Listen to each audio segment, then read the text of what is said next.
Glam metal atau hair metal adalah era di mana musik gak cuma merupakan sebuah bentuk ekspresi diri dari para musisinya, tapi juga sebuah perayaan visual yang gak kenal batas. Era di mana distorsi gitar yang tajam harus bersaing dengan kilau hairspray, spandex ketat, dan aksi panggung yang kadang jauh lebih besar dari kehidupan itu sendiri. Beberapa band ini adalah para penguasa panggung yang pernah kita bahas satu persatu di channel ini. Mulai dari liarnya Motley Crue, elegannya Poison, melodi manis dari White Lion, hingga ledakan vokal yang luar biasa dari Firehouse dan Steelheart. Video ini adalah rangkuman dari perjalanan kita menyusuri jejak-jejak mereka. Sebuah penghormatan untuk era yang gak akan pernah terulang lagi. Dan silakan menikmati. Kalau kita ngomongin Poison, di luar musik dan lagu-lagu hits mereka, mungkin kita nggak bisa lepas dari beberapa kontroversi yang pernah singgah menghampiri band ini. Mulai dari kasus sang vokalis sampai nama Slash dan Richie Kotzen yang sempat singgah dalam perjalanan karir musik mereka. Di dunia musik, Poison sendiri langsung menarik perhatian dan mulai dikenal di kancah musik dunia pada tahun 86 setelah album debut mereka yang berjudul Look What the Cat Draggin dirilis. Terlepas dari semua kontroversi yang ada, terdapat beberapa cerita yang cukup miris di awal pembentukan band ini. Bahkan, sang vokalis Bret Michaels sudah harus menerima dan berdamai dengan penyakit yang harus dideritanya dari masa kecil. Dan pastinya, di video ini kita juga bakal bahas beberapa kisah struggle dan drama yang terjadi di dalam band ini. Yuk kita mulai video ini. Assalamualaikum, halo teman-teman, selamat datang kembali di channel saya. Ya, cerita ini kita mulai dari sang vokalis Bret Michaels yang lahir dengan nama Bret Michael Zizek pada tanggal 15 Maret tahun 63 di kota Sikora, Pennsylvania, dan dibesarkan di Mechanicsburg, Pennsylvania. Dari umur 6 tahun, Bret sudah divonis mengidap diabetes tipe 1. Dan mau nggak mau, mulai dari umur ini Bret harus teratur mendapatkan suntikan insulin buat menstabilkan gula darahnya. Bret sendiri sudah mulai bermain gitar sejak remaja. Singkat cerita, setelah bermain bersama band yang bernama Laser, Bret dan temannya yang bernama Ricky Rocket, yang merupakan seorang drummer yang juga berasal dari Mechanicsburg, membentuk sebuah band yang bernama Spectres. Dan tak lama berselang, mereka pun mengajak seorang basis yang bernama Bobby Dole dan seorang gitaris yang bernama David Basselman. Tapi karena perbedaan minat dan gaya kreativitas, David pun keluar dari band dan posisinya digantikan oleh Matt Smith pada tahun 83. Dan setelahnya, mereka kembali mengubah nama band ini menjadi Paris, yang saat itu masih berdomisili di Mechanicsburg, Pennsylvania, pada awal tahun 84. Setelah cukup lama bermain di sekitaran Pennsylvania, band ini mulai merasa bahwa karir musik mereka tidak berkembang, alias di situ-situ aja. Dan setelahnya, mereka memutuskan untuk pindah ke Los Angeles dan mengganti nama band menjadi Poison, dan mulai mencari peruntungan di sekitaran Sunset Boulevard. Ya, sedikit informasi, pada saat itu musik-musik di band ini sangat bergantung kepada permainan gitar dan sound dari Matt Smith. Ya, boleh dibilang, permainan Matt cukup menonjol di band ini, dan boleh dibilang juga kalau skill Matt yang paling baik di antara yang lain. Sementara di satu sisi, Ricky dan Bret lebih fokus kepada aksi panggung dan image band ini, sementara Bob sendiri lebih fokus ke urusan job buat mereka.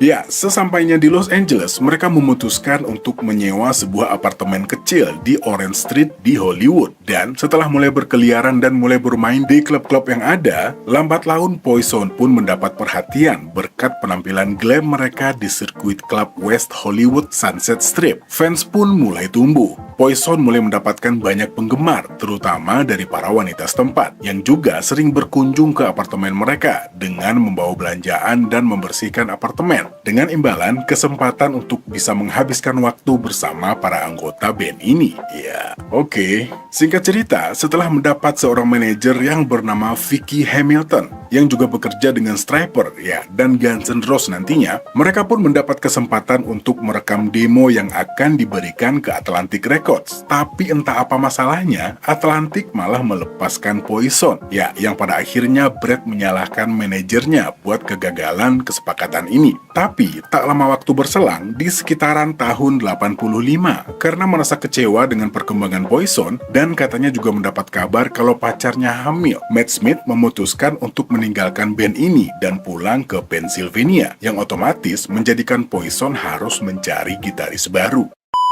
Brad, Bobby, dan Ricky mengaudisi beberapa gitaris untuk menggantikan posisi Matt, yang boleh dibilang cukup vital. Proses audisi ini akhirnya mengerucut pada dua gitaris yang cukup ternama di kalangan musisi LA pada saat itu, Sissy Devil dan Slash. Ricky sempat mengatakan, "Slash, kami sudah tahu dia berada di Hollywood Rose. Kami semua menyukainya. Dia datang dan mengerjakan beberapa lagu bersama kami. Namun kami terus mengaudisi orang-orang meskipun dia adalah pemain baru. Kami tidak ingin misalnya seorang Ingwi yang jagoan. Kami ingin seorang pria dari Pantai Timur." Dan kemudian Sissy mengikuti audisi dan dia lebih masuk akal daripada Slash. Jadi itu adalah keputusan yang sulit karena kami semua menyukai Slash. Slash benar-benar marah tentang hal itu. Dia sangat marah. Dia seperti, "Apa-apaan kalian ini?" Jadi ada persaingan antara Poison dan Guns N' Roses karena hal tersebut. "Saya pikir sudah lama sekali," katanya.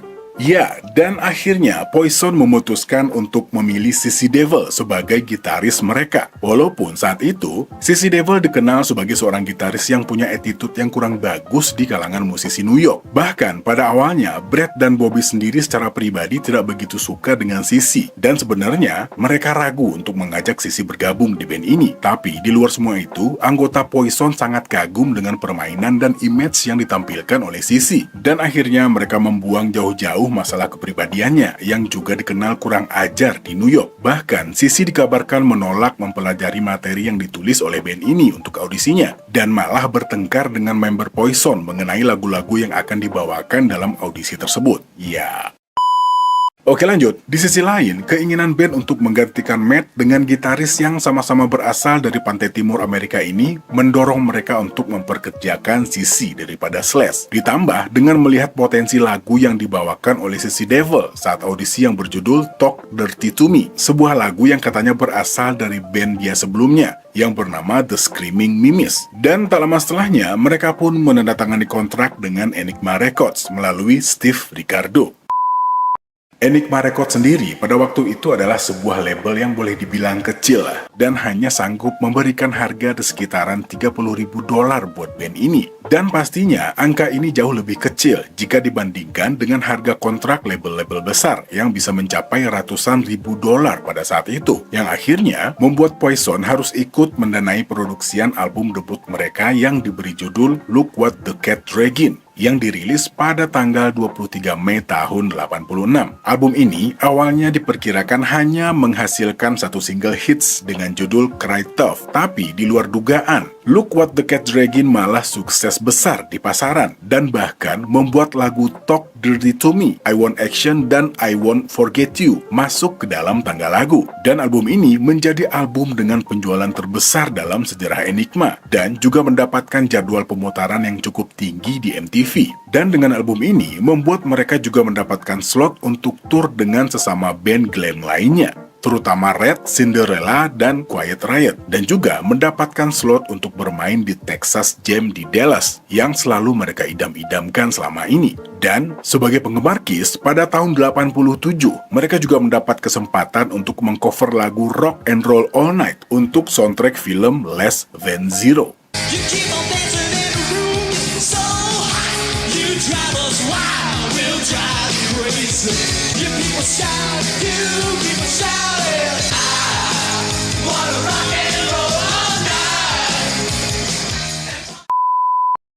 Pada awalnya, mereka meminta Paul Stanley untuk memproduseri album ini, tapi berhubung jadwalnya yang juga cukup padat, akhirnya mereka memilih Tom Werman sebagai produser, seorang produser yang juga pernah bekerja sama dengan Ted Nugent, Cheap Trick, Twisted Sister, dan Motley Crue. Dan setelahnya, album kedua Poison yang berjudul Open Up and Say Ah dirilis pada tanggal 27 April tahun 88. Tapi album ini malah menuai kontroversi gara-gara sampul albumnya. Ya, album yang awalnya hadir dengan sampul seorang supermodel dengan riasan setan ini terpaksa harus diubah atas permintaan PMRC karena dianggap sebagai karya seni yang kejam dan merendahkan. Yang pada akhirnya album ini dirilis dengan cover yang hanya menampilkan mata sang supermodel dalam sebuah strip kecil di sampulnya. Namun di luar semua itu, album ini meraih sukses besar. Single Nothing But a Good Time, Fallen Angel, dan lagu balada Every Rose Has Its Thorn meraih sukses yang luar biasa bagi Poison.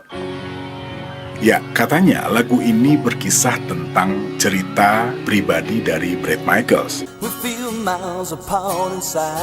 Yang waktu itu patah hati gara-gara pacarnya yang selingkuh. Dan katanya selingkuh sama ya salah satu vokalis band Glam juga, cuma saya lupa siapa namanya. Dan ya lagu ini dibikin di sebuah laundry katanya. Dan buat yang mau nostalgiaan, saya putarin sedikit lah.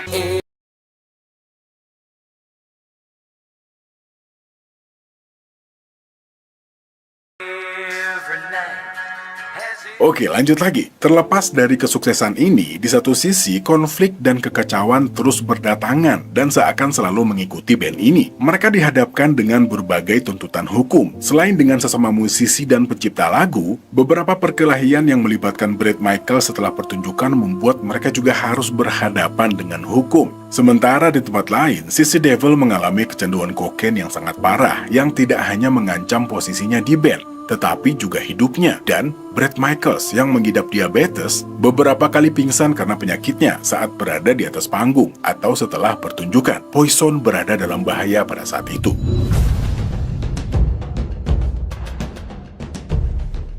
Tapi, biar bagaimanapun, untuk berada di titik ini bukan seperti membalikkan telapak tangan. Kerja keras dan semangat untuk menjadi band terbaik sudah terlebih dahulu tertanam di dalam dada para rocker asal Pennsylvania ini. Poison terus maju dengan moto Work Hard, Play Hard.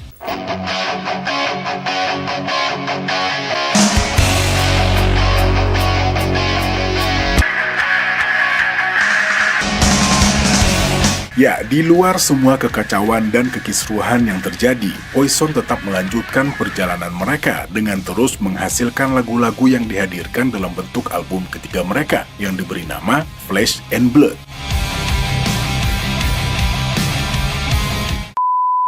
Sebuah album dengan tingkat kematangan yang berbeda dan digarap dengan lebih serius yang dirilis pada tanggal 21 Juni tahun 90. Tapi sekali lagi album ini juga harus mengalami pergantian sampul karena sampul aslinya terlihat seperti darah yang mengalir atau mungkin darah dari tato. Dan lagi-lagi album ini meraih multi platinum serta menghasilkan 2 single emas yang berjudul Unskinny Bop.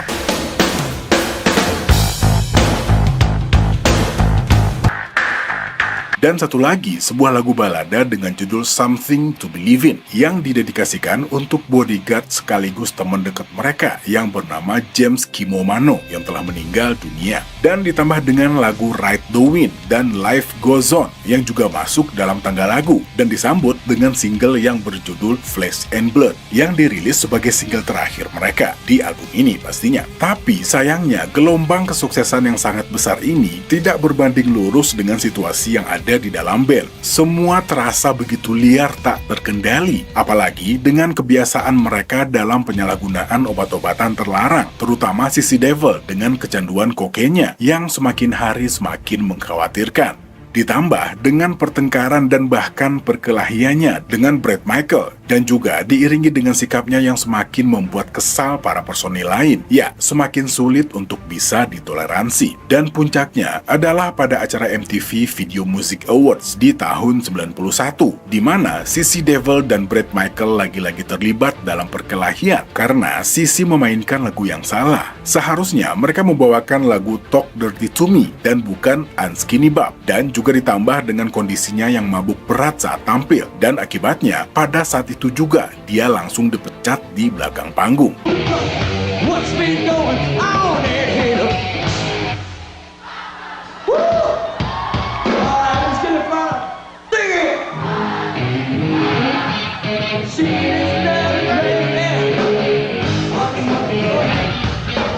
Well, actually, they need no introduction, right? I'll give them one anyway. Poison! Yeah, see, give me D now.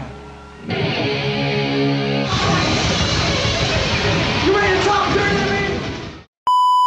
Ya, singkat cerita, Poison merekrut Richie Kotzen sebagai pengganti Sissy Devil, seorang gitaris muda dan punya talenta yang luar biasa. Dan kabarnya, saat masuk ke dalam Poison, Richie masih berumur 21 tahun. Dan selanjutnya mereka segera masuk ke studio untuk merekam album berikutnya yang akan diberi judul Native Tongue. Untuk memberi kenyamanan bagi Richie, Poison sengaja memberi kebebasan dalam menuangkan hasil pemikirannya pada album ini. Dan benar saja, tak hanya bermain gitar, di beberapa beberapa lagu, Richie Kotzen juga memainkan piano, mandolin, bahkan bass. Album ini sendiri direkam dan dimixing di A&M Studios di Hollywood dan di Rombo Recorders di Canoga Park, California, yang diproduseri oleh Richie Zito. Dan album ini juga didedikasikan untuk manajer turnya Van Halen yang bernama Scotty Ross dan juga mantan gitaris mereka, Sissy Devil. Singkat cerita, album ini pun mencapai puncaknya di nomor 16 di tangga lagu Billboard. Tapi, tak lama setelah album ini dirilis, kejadian tak terduga kembali terjadi antara Richie Kotzen dan band ini. Ya, lebih tepatnya, antara Richie Kotzen dan Ricky Rocket, sang drummer. Di satu sisi, mengajak seorang gitaris dengan perawakan seperti Richie Kotzen ini ke dalam band mungkin sebuah keuntungan besar. Muda, tampan, dan berbakat pastinya bakal menarik banyak perhatian para fans, terutama kaum hawa. Tapi, jangan ajak dia menemui pacar atau tunangan Anda. Ini hal yang sangat riskan untuk kelangsungan hubungan Anda dengan pasangan. Ya oke lah, kita lanjut lagi. Di tengah jadwal tur yang sedang berlangsung, ternyata diketahui bahwa Richie telah berselingkuh dengan tunangan Ricky Rocket pada saat itu, yang menjadikan Brett, Bobby, dan pastinya Ricky sangat emosi gara-gara ini, dan langsung memecat Richie Kotzen dengan tidak hormat.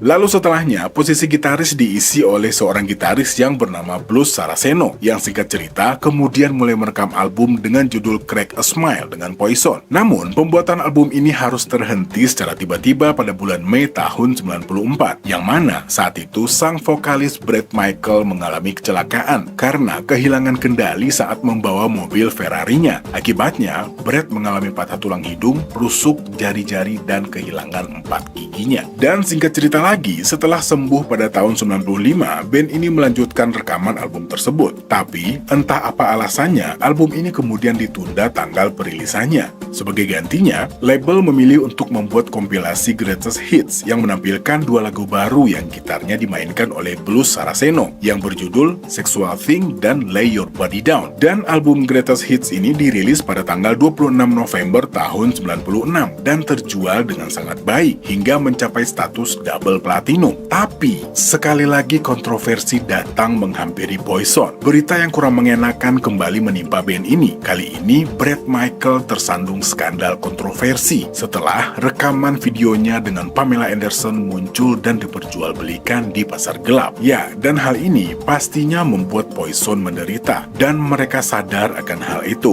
Mereka sangat membutuhkan bahan bakar untuk kembali menggerakkan roda Poison, membutuhkan suntikan semangat. Mereka butuh Sissy Devil kembali ke dalam band.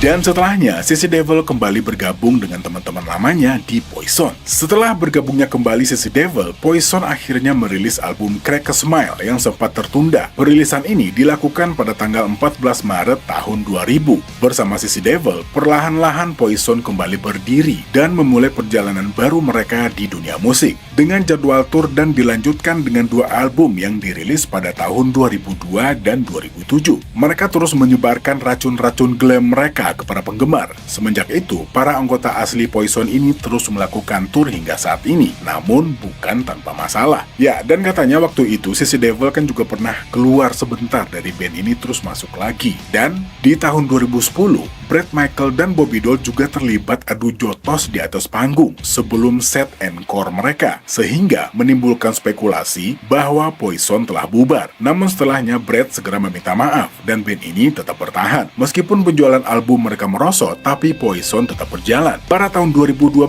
Poison juga sempat melakukan tur dengan Def Leppard, dan tur tersebut dianggap sangat sukses. Ya, akhir-akhir ini Poison melakukan tur di Amerika Utara sebagai pembuka untuk Motley Crue dan Def Leppard dengan Joan Jett untuk The Stadium Tour dari tanggal 16 Juni hingga tanggal 9 September tahun 2022. Tur yang awalnya dijadwalkan pada musim panas tahun 2020 ini terpaksa ditunda karena pandemi COVID-19. Selama tur, saat ditanya tentang album baru, Bret Michael menyatakan keraguannya bahwa band ini akan merekam album lain, tetapi berharap mereka akan menulis dan merekam lagu lain yang membangkitkan lagu-lagu hits dari zaman kejayaan mereka. Dan pastinya, bagi penggemar glam rock, Poison, Motley Crue, Skid Row, dan lain-lain punya kenangan tersendiri. Dan ya nggak tahu juga ya, apakah penggemar atau fans-fans glam rock di Indonesia masih nungguin nih lagu-lagu terbaru dari band-band ini.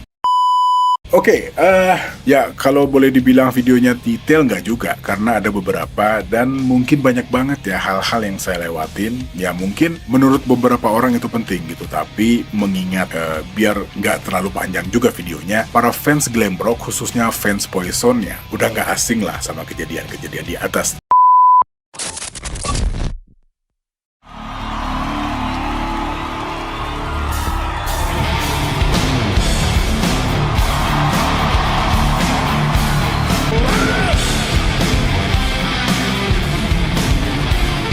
Kalau kita pernah mendengar istilah sex, drugs, and rock and roll, mungkin band mereka lah yang paling cocok dengan profil ini. Selain karya-karya mereka yang mendunia, perjalanan karir Motley Crue nggak jauh dari eksperimen obat-obatan dan gaya hidup bebas. Dan nggak hanya sampai di sana, mereka juga sering berurusan dengan hukum, mulai dari masalah perkelahian, provokasi, bahkan tuduhan pembunuhan. Ya, kehidupan mereka memang penuh dengan kontroversi. Tapi, di luar semua sifat liar dan brutal mereka, Motley Crue sudah menjual lebih kurang 100 juta album di seluruh dunia. Walaupun predikat bad boy of rock and roll sangat melekat pada diri mereka. Sempat menjadi pemicu pemberontakan norma di Amerika. Motley Crue adalah sosok yang diidolakan para remaja di seluruh dunia, termasuk di Indonesia. Gak sedikit para musisi yang mengidolakan Tommy Lee, Mick Mars, Nikki Sixx, dan Vince Neil. Dan di luar semua kontroversi mereka, Motley Crue adalah kumpulan para musisi jenius yang mampu membuat perubahan di industri musik dunia. Dan inilah kisah mereka.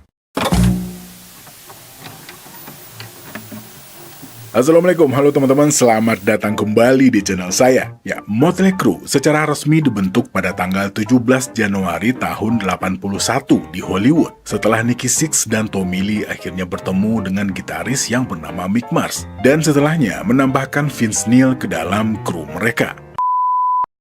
Lahir dengan nama Frank Carlton Serafino Verana Jr. pada tanggal 11 Desember tahun 58 di San Jose, California, dan mempunyai darah Italia dari sang ayah. Frank dibesarkan sendiri oleh ibunya yang saat itu masih berumur 19 tahun, dan setelahnya tinggal bersama kakek dan neneknya. Frank tumbuh dengan mendengarkan Deep Purple, Harry Nilsson, The Beatles, The Rolling Stones, Elton John, Queen, dan Black Sabbath, yang kemudian menemukan T-Rex, David Bowie, dan Slade. Sebagai seorang remaja, Frank boleh dibilang cukup problematik. Saat tinggal di Idaho, beberapa tindak kriminal pun pernah dijalaninya. Mulai dari membobol rumah tetangganya, mencuri, bahkan dikeluarkan dari sekolah karena menjual obat-obatan terlarang, yang akhirnya membuat kakek dan neneknya mengirimnya kembali untuk tinggal bersama ibunya, yang saat itu telah pindah ke Seattle. Dan dari sanalah Frank mulai belajar bermain bass. When I first met him, he was hitting on my girlfriend. He was a Peter Frampton lookalike. He had a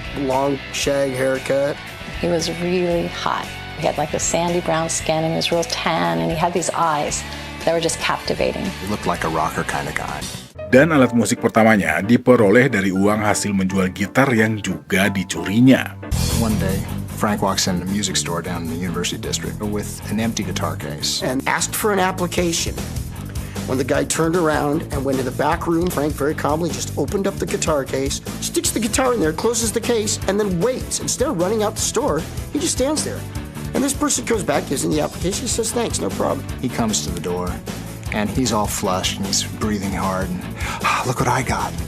And he opens it up, and I look at it, and I just can't believe what I'm looking at. And I just say, this is a guitar. This is not a bass. Pada usia 17 tahun, Frank pindah ke Los Angeles dan sempat bekerja sebagai buruh di toko minuman keras dan juga sempat menjual penyedot debu melalui telepon dengan sambil terus mengikuti audisi untuk bermain di band. Setelah sempat bergabung dengan Sister, tapi tak lama setelah merekam demo, Frank dipecat bersama dengan rekan satu bandnya yang bernama Lizzie Gray. Dan tak lama setelah itu, mereka membentuk sebuah band yang bernama London pada tahun 78. Dan di sekitar tahun 80-an, Frank mengganti namanya menjadi Nikki Sixx setelah beberapa kali mencoba menambahkan kata-kata London dan Nine di belakang nama Nikki. Ide nama Nikki Sixx diambil dari seorang vokalis yang bernama Jeff Nicholson yang tergabung dalam sebuah band yang bernama Squeeze yang berasal dari Riverdale. London sendiri cukup populer di Hollywood pada masa itu, yang di satu sisi membuat Nikki mulai dikenal dan mulai merasakan kehidupan rockstar yang menjadi impiannya selama ini. Tapi ketegangan di dalam band menjadikan Nikki mengambil keputusan untuk meninggalkan London dan memutuskan untuk membuat bandnya sendiri. One day I'm sitting with Nikki, we're out in my car, and Nikki started crying. And I go, what's the matter? And he goes, this makes me sad to think about it. He was, hold on a second. He started crying because he was quitting the band, and I didn't know that, you know.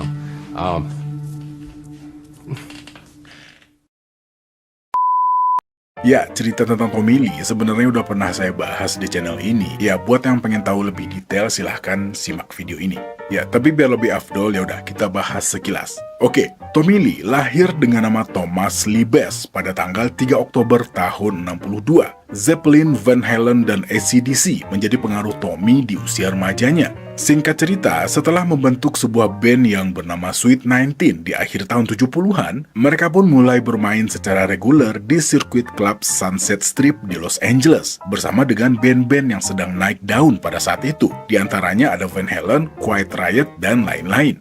Ada yang bilang kalau di sekitaran waktu inilah Tommy melihat penampilan Nikki bersama London. Terus katanya lagi, Tommy dan gitarisnya yang bernama Greg Leon sempat mengaudisi Nikki Sixx pada saat itu. Nah, mengenai pertemuan mereka, saya punya dua cerita yang berbeda. Kalau informasi dari Wikipedia mengatakan kalau Tommy datang ke sebuah pertunjukan yang menampilkan Nikki bersama London dan langsung tertarik dengan penampilan Nikki Sixx pada saat itu. Tapi ada sumber lain yang bilang, dan katanya juga valid, kalau setelah Nikki keluar dari London, mereka sengaja ketemuan buat membicarakan kemungkinan buat bikin band baru. Dan katanya Nikki lah yang pertama kali melihat Tommy, yang waktu itu masih duduk di bangku SMA dan sedang bermain dengan Sweet 19. Ya, teman-teman sendiri punya versi lain nggak? Atau mungkin punya versi yang sama di antara dua ini yang dianggap lebih kuat gitu? Ya, silahkan komen di kolom komentar. Oke, kita lanjut. Tommy sendiri bercerita setelah pertemuan dan jamming pertama mereka, keduanya langsung merasa cocok dan memutuskan untuk mencari gitaris buat band ini. So I went and met Nikki.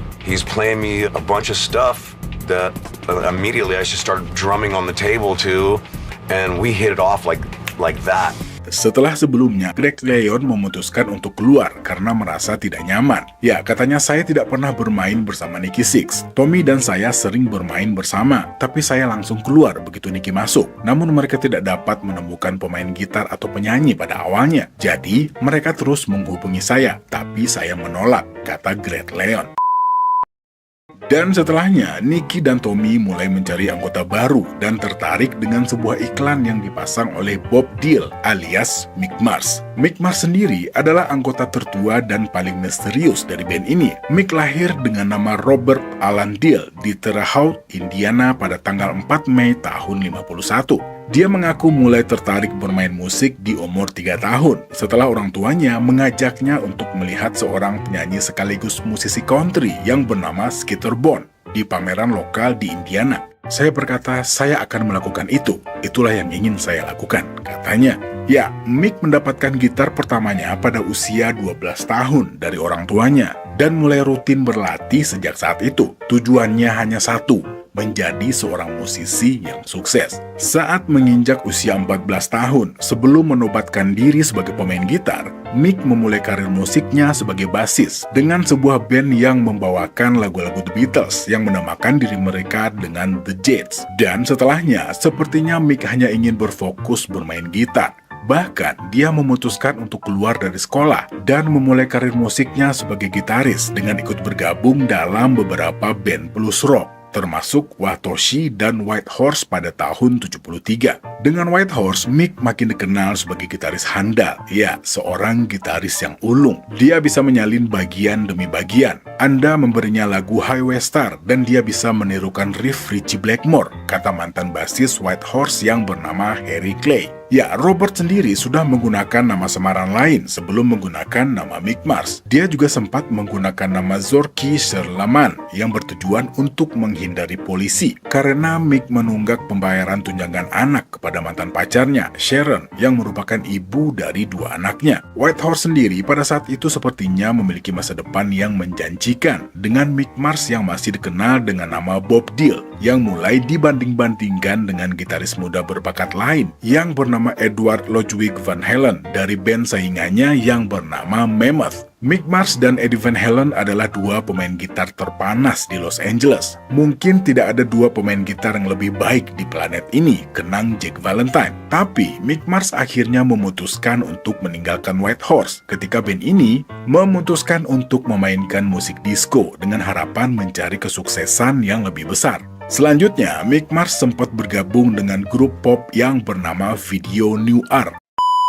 Setelah hampir 1 dekade menghabiskan waktunya di sirkuit klub California, dia mengambil keputusan untuk memulai karir musiknya dari bawah dengan memutuskan untuk mengubah penampilan dengan mencukur kumis dan mengubah namanya dari Bob Dylan menjadi Mick Mars dan mengecat rambutnya menjadi hitam pekat. Pada bulan April tahun 80, Robert yang sekarang menggunakan nama Mick Mars memasang iklan di sebuah surat kabar di Los Angeles yang bernama The Recycler. Cukup akrab dengan nama ini? Ya, kayaknya waktu itu beberapa band juga ketemuan dari kolom ini. Ya, lanjut. Iklannya berbunyi, pemain gitar yang keras, kasar, dan agresif yang sedang mencari band. It just said loud, rude, aggressive guitar player, no bull. Call Mick Mars. Di tempat lain, Nikki Sixx, Tommy Lee, dan Robin Moore yang sedang membentuk sebuah band menghubunginya. We open the door and this dude is like right out of the Addams Family. We're like, whoa, look at that guy, dude. Just really creepy and weird but cool and funny. And then he goes, hey, aren't you that guy? I'm like, yeah. Setelah melakukan jamming, Nikki dan Tommy langsung tertarik dengan permainan Mick Mars dan segera merekrutnya. Setelah sebelumnya memecat Robin Moore. Ya, sayangnya saya nggak nemu ya gimana cerita masuk dan dipecatnya Robin Moore ini. Ya mungkin kalau ada teman-teman yang punya infonya silakan tuliskan di kolom komentar. Oke, lanjut lagi. Tapi formasi belum komplit. Mereka masih membutuhkan seorang vokalis untuk band ini. Setelah sebelumnya sempat mengaudisi seorang vokalis yang bernama Odin Peterson, yang menurut Tommy Lee, Odin memiliki perpaduan suara antara Ian Astbury-nya Cult dan Klaus Meine-nya Scorpions. Tapi Nikki tidak menyukai sikapnya. Dan Mick Mars melihatnya seperti seorang hippie, ya, yang merupakan pantangan besar bagi anggota Motley Crue. Vince Neil lahir pada tanggal 8 Februari tahun 61 dengan nama Vince Neil Wharton. Udah keren nggak bahasa Inggris ya? Oke, di lingkungan Hollywood, Los Angeles, California. Selama tahun 60-an, keluarganya berpindah-pindah di sekitar California Selatan dari Inglewood ke Watts, sebelum akhirnya menetap di Glendora dan bersekolah di Charter Oak School dan kemudian pindah ke Royal Oak High School yang dimana Tommy Lee juga bersekolah di sana. Vince termasuk anak yang cukup pemalu. Tapi saat mulai menginjak usia remaja, perlahan-lahan percaya dirinya tumbuh dan bahkan lambat laun selalu menjadi pusat perhatian. Tommy dan Vince sendiri sudah mulai berteman semenjak mereka bertemu di Royal Oak School. Tommy sangat suka dengan kepribadian Vince. Mereka bermain bersama dan nakal bersama. Vince and Tommy met through school. Tommy looked up to Vince a lot. He introduced the bad girls to Tommy. And Tommy loved it. Everybody thought Vince was just like the hottie. Vince was respected because he was the ladies' man. Dan perjalanan musik Vince dimulai saat bergabung dengan sebuah band cover yang bernama Rock Candy. Lagu-lagu hits dari Cheap Trick, Aerosmith, AC/DC, Black Sabbath, dan Zeppelin menjadi lagu-lagu andalan mereka. Mereka memulai karir musiknya dari pesta ke pesta di halaman belakang dan sering berurusan dengan polisi, gara-gara dikomplain sama tetangga sekitarnya. Saat itu, motivasi Vince dalam bermusik adalah bir gratis dan ya, cewek-cewek. Dan Vince sendiri sudah memiliki anak di usia 16 tahun. Dan ini membuat Vince harus mulai mencari penghasilan. Pastinya dengan mengandalkan kemampuannya saat itu. Yang di satu sisi, Vince sendiri tidak terlahir dari keluarga musisi maupun penyanyi. Dia mengaku tidak pernah bernyanyi sebelumnya walaupun hanya di kamar mandi. Saya hanya mengandalkan suara saya, semua tentang attitude, katanya. Dan pada saat menginjak umur 17 tahun, Vince pun memutuskan untuk mengejar karir musiknya dan pergi dari rumah. Pada awalnya, Tommy menceritakan kepada Nicky kalau dia mempunyai seorang teman yang juga seorang vokalis yang saat itu tergabung dengan band yang bernama Rock Candy. Nicky pun datang melihat pertunjukan mereka dan mengatakan, saya menemukan seorang vokalis dengan suara yang tidak biasa, katanya. Singkat cerita, setelah melihat penampilan Vince Neil dengan Rock Candy di The Starwood di Hollywood Barat, Mick Mars pun setuju untuk mengajak Vince dan mengatakan, saya tidak peduli apakah dia bisa bernyanyi. Saya tidak peduli apakah dia bisa melakukan apapun. Cara dia mengendalikan kerumunan penonton, itulah yang kita butuhkan, katanya. Ya, walaupun awalnya Vince menolak, tapi akhirnya bersedia dan menerima tawaran ini dengan pertimbangan bayaran yang akan diterimanya. Ditambah, dengan situasi Rock Candy sendiri tidak seperti yang diharapkan. Saat itu, para personil bandnya mulai sibuk dengan kegiatan mereka di luar band, yang akhirnya ketika Tommy kembali menawarkan untuk audisi, Vince pun menerimanya.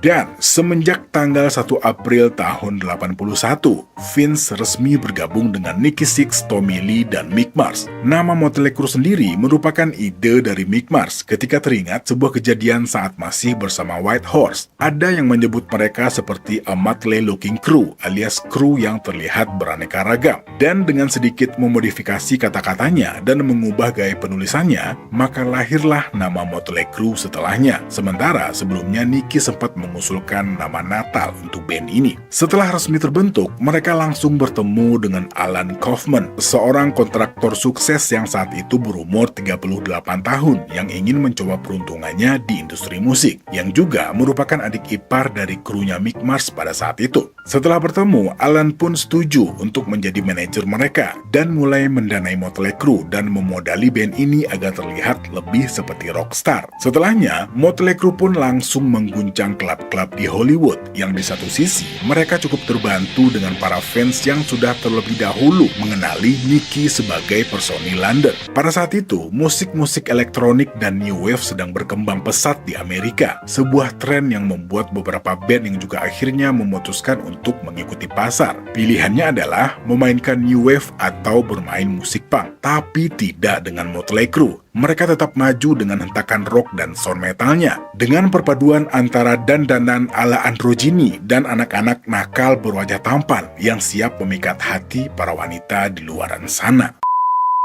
Album yang terjual sebanyak 20.000 kopi ini dirilis pada tanggal 10 November tahun 81 yang diproduksi dengan label mereka sendiri yang bernama Leather Records. Album dengan sampul yang hanya memperlihatkan bagian pinggang sampai paha Vince Neil ini cukup membuat kekhawatiran. Dengan celana kulit dan aksesoris ala Spike ditambah dengan borgol dan gestur jarinya yang mengisyaratkan tanduk setan. Yang sebenarnya album ini merupakan sebuah penghormatan untuk album Rolling Stone yang keluar di tahun 71 yang berjudul Sticky Fingers dengan lagu Live Wire yang dijadikan sebagai single dan sebuah lagu yang sempat menimbulkan masalah antara Nicky dan gitaris lamanya di London, Lizzie Gray, sebuah lagu yang berjudul Public Enemy No. 1 yang diakui Lizzie dibuat olehnya, tapi hanya menerima sedikit sekali kredit untuk lagu ini, yang mana Nicky juga memasukkan namanya sebagai pencipta lagu ini. Tapi di luar semua itu, kontroversi terus berlanjut. Tur yang mereka jadwalkan di Kanada juga menuai kontroversi. Tur dengan judul Cruising Through Canada Tour 82 ini di awal perjalanannya aja udah mengalami masalah. Pihak Bandara Edmonton menangkap Vince Neil karena menggunakan pakaian penuh duri yang dianggap sebagai senjata berbahaya dan juga membawa sebuah majalah porno yang dianggap sebagai materi tidak senonoh. Walaupun akhirnya Vince dilepaskan, tapi kedua barang ini dimusnahkan pihak bandara. Dan tak hanya sampai di situ, ancaman bom pun mereka terima saat bermain di tempat yang bernama Scandal Disco di Edmonton. Walaupun ancaman ini palsu, tapi sempat membuat heboh dan masuk sebagai berita utama di halaman depan Edmonton Journal. Dan tak hanya sampai di sana, Motley Crue juga akhirnya di-ban seumur hidup dari Kanada. Karena Tommy Lee melemparkan sebuah TV dari jendela lantai atas sebuah hotel yang bernama Sheraton Caravan. Mungkin kalau kita lihat beritanya pada waktu itu ya, seakan-akan rockstar ini bebas buat ngelakuin apa aja gitu. Dan makanya beberapa di antara anak-anak muda pada saat itu sangat ingin sekali menjadi rockstar. Oke lanjut, di tempat lain, walaupun dalam waktu singkat sang manajer Alan Kaufman berhasil mendapatkan mereka kontrak dengan Elektra Records, tapi Motley Crue memutuskan untuk berganti manajemen. Mereka memutuskan untuk memperkerjakan Doug Toller dan Doug McGee sebagai manajer mereka, yang saat itu mulai naik daun bersama Bon Jovi, yang berujung pada tuntutan balik dari Alan Kaufman kepada Motley Crue yang berjalan selama beberapa tahun.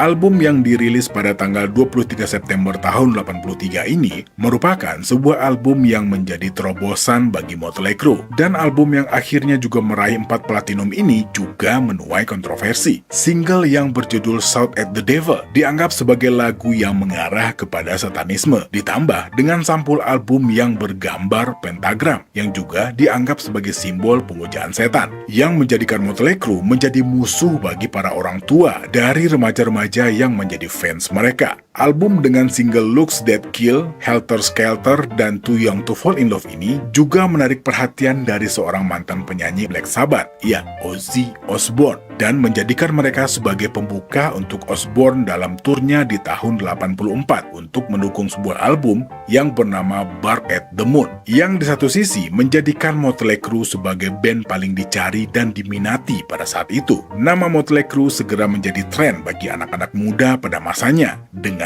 para anggota yang terkenal dengan tingkah uniknya di belakang panggung, dengan pakaian yang aneh, riasan wajah yang tebal, dan penyalahgunaan alkohol dan obat-obatan yang akan segera menjadi masalah bagi band dan juga yang akan mengancam nyawa para personilnya.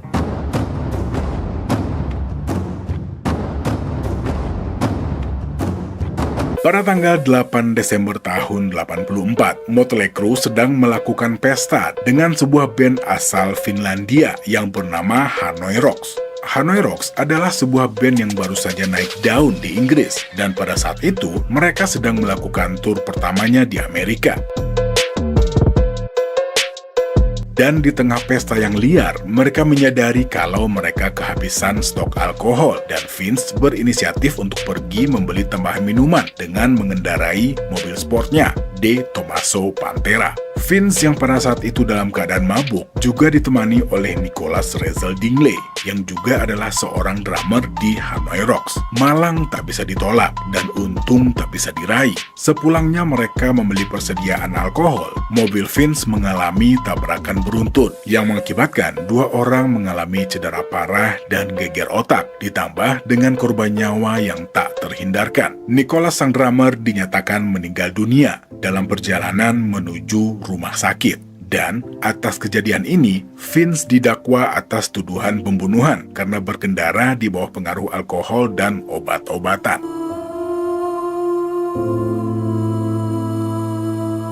The lead singer of the heavy metal band Motley Crue was back in court today.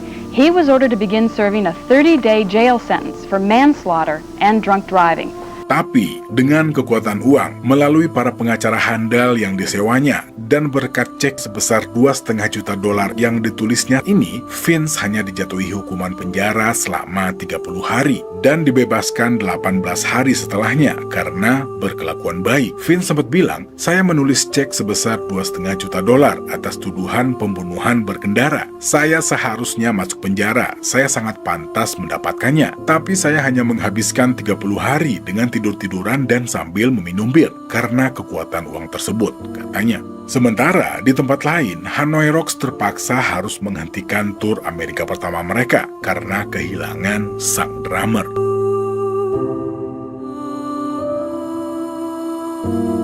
Dan berita yang sangat menghebohkan yang juga menjadi sorotan dari media ini seakan-akan menghilang dan menguap begitu saja. Dengan Vince Neil yang tetap melanjutkan karirnya bersama Motley Crue dengan mengeluarkan album ketiga mereka yang berjudul Theater of Pain. Album yang dirilis pada tanggal 21 Juni tahun 85 ini juga didedikasikan untuk menghormati kepergian Nicholas Dingley. Dan album ini juga memulai fase glam metal baru dalam perjalanan band ini. Album Theater of Pain sukses secara komersial, mencapai peringkat nomor 6 di tangga lagu Billboard, dan akhirnya juga mendapatkan quadruple platinum.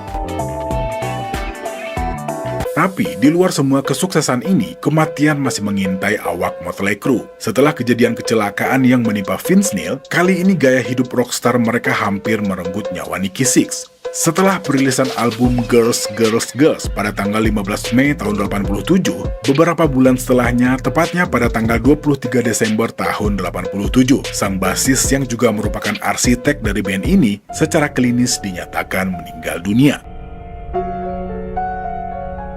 Nikki diketahui mengalami overdosis gara-gara menggunakan heroin, walaupun sebenarnya ini bukan pertama kalinya. Diketahui sebelumnya, tubuhnya juga sempat dibuang ke dalam tong sampah karena dia dikira sudah meninggal dunia. Tapi, kejadian kali ini membawa kenangan yang cukup dalam untuk Nikki Sixx. Nikki mengingat, "Saya sedang berada di apartemen Franklin Plaza di Hollywood.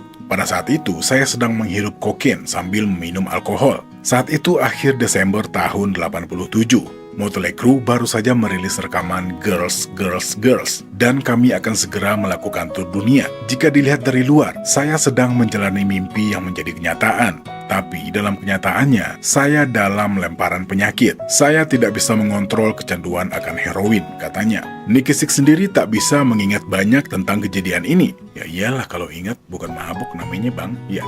Setelah sadar, dia diberitahu kalau dia sempat dinyatakan meninggal selama 2 menit, walaupun akhirnya bisa diselamatkan oleh tenaga medis yang juga merupakan salah satu fansnya. Dia disadarkan kembali melalui suntikan adrenalin. Tapi, tentu saja hal ini tak menghentikan Motley Crue untuk terus berkarya. Setelah album Girls dirilis, mereka menyusul dengan album Dr. Feelgood yang tentu saja mendapatkan banyak pujian dari para kritikus musik.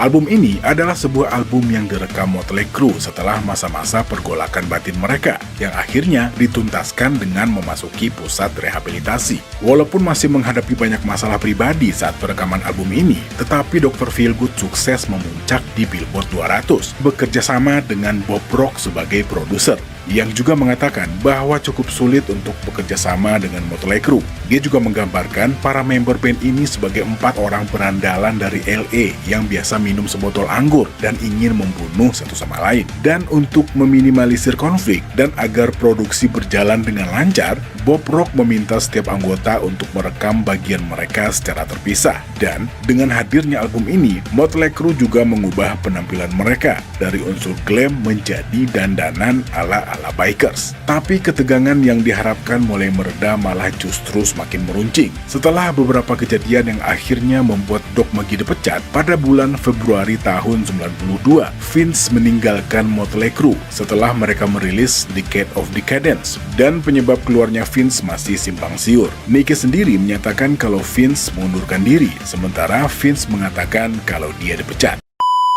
Setelahnya, Motley Crue memilih John Corabi sebagai pengganti Vince Neil. Bersama dengan John, Motley Crue pun merilis album self-titled pada tahun 94. Tapi sayangnya, album ini kurang laku di pasaran. Walaupun sempat mendapat sertifikat emas dan mencapai posisi di nomor 7 di Billboard 200, penjualan album ini boleh dibilang mengecewakan. Selain para fans yang menghujat mereka gara-gara kepergian Vince, industri musik juga mulai berubah dengan kehadiran grunge. Dan beberapa faktor lain juga dianggap sebagai penyebab gagalnya album ini. Selain dicekal MTV gara-gara insiden wawancara dengan Nikki Sixx, ya, Nikki mengancam akan merontokkan gigi pewawancaranya gara-gara pertanyaan yang dianggapnya bodoh. Dan selanjutnya, kisruh yang terjadi di dalam tubuh label yang juga membuat Motley Crue dan pastinya album ini kurang mendapat perhatian. Lalu, setelah menggugat Motley Crue dengan menuntut 25% haknya di dalam band, dan tak lupa juga menuntut uang sebesar $5 juta sebagai ganti rugi imaterial karena telah memecatnya, Vince Neil mulai melanjutkan karirnya sebagai penyanyi solo dengan mengeluarkan 2 album. Tapi, awal karir baru ini juga diikuti dengan kehilangan putri tercintanya yang bernama Skyler. Vince harus kehilangan putrinya karena menderita kanker di umur 4 tahun.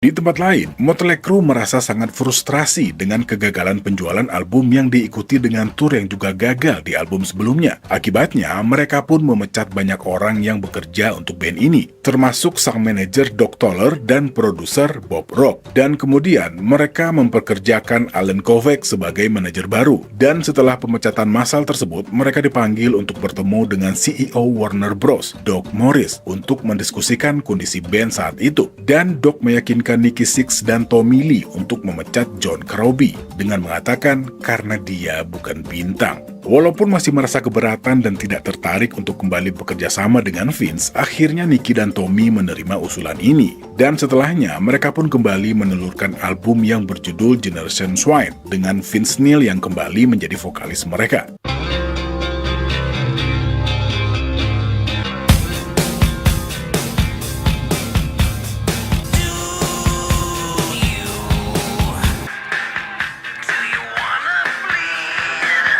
Tetapi apa daya, selera pasar yang mulai berubah dan ditambah dengan minimnya dukungan dari label, membuat penjualan album ini pun tidak sesuai dengan harapan. Dan setelah kontrak mereka berakhir dengan Elektra Records pada tahun 98, Motley Crue berhasil mendapatkan hak atas semua hal yang menyangkut nama band mereka, termasuk hak untuk kepemilikan master lagu-lagu mereka. Walaupun Elektra mengatakan bahwa mereka melakukan berbagai cara, termasuk cara yang menjijikkan untuk mendapatkan hal ini. Tapi di luar semua itu, Motley Crue termasuk ke dalam sedikit band yang bisa berhasil mendapatkan hak atas lagu-lagu mereka. Dan setelahnya, Motley Crue pun membuat label mereka sendiri yang bernama Motley Records. Dan dengan berbagai kejadian yang meliputi band ini, Motley Crue tetap berjalan dengan Tommy Lee yang sempat digantikan oleh Randy Castillo di album New Tattoo yang keluar di tahun 2000. Dia kembali lagi di album Saints of Los Angeles yang dirilis pada tahun 2008. Setelahnya, Motley Crue terus berjalan walaupun tertatih. Mereka tetap berusaha untuk terus maju dengan sisa tenaga yang ada, dengan Mick Mars yang telah digantikan oleh John Five. Oke, ya teman-teman, ini videonya panjang banget ya, lumayan panjang lah. Ya sebenarnya banyak banget detail-detail yang saya lewatin di video ini, termasuk beberapa cerita tentang kisah perseteruan mereka di luar band, alias di ruang sidang, dengan manajer, dengan sesama personil, dan juga dengan sesama musisi. Dan pastinya masalah-masalah yang menyangkut Tommy Lee ya.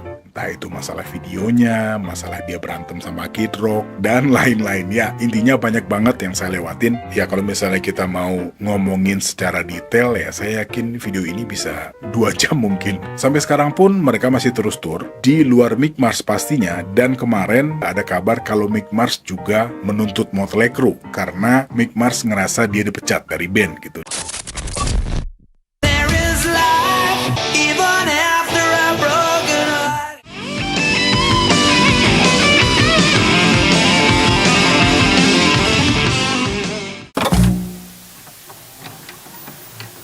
Saat ini, siapa yang gak kenal dengan Slash? Atau mungkin Richie Sambora? Dan buat para generasi tahun 90 dan awal 2000-an, nama John Bon Jovi dan Axl Rose pastinya udah gak asing di telinga. Tapi bagaimana dengan nama Mike Tramp dan Vito Bratta? Mungkin kita membutuhkan bantuan Google buat tahu siapa mereka ini. Ya, walaupun saat ngetik nama White Lion yang keluar malah poster promo film.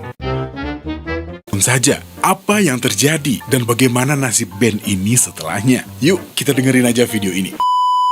Assalamualaikum, halo teman-teman, selamat datang kembali di channel saya. Ya, kalau kita ngomongin White Lion, mau gak mau, kita juga harus sedikit mengenal tentang sang vokalis yang menjadi pelopor band ini. Seorang vokalis berkebangsaan Denmark yang lahir dengan nama Michael Trembenow, yang lebih dikenal dengan nama Mike Tramp.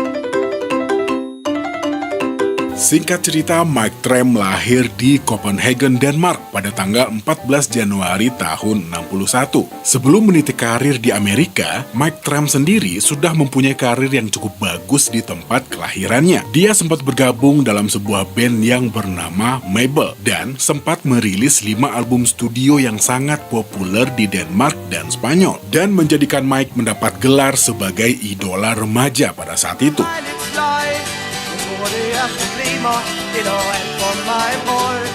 Dan untuk mendukung karir mereka, band ini mencoba peruntungan mereka dengan pindah ke New York City dan mengubah kembali namanya menjadi Danish Lion pada tahun 82. Tapi setelah kembali merekam demo, band ini kembali ke Denmark, kecuali Mike Tramp yang memutuskan untuk tetap tinggal di Amerika.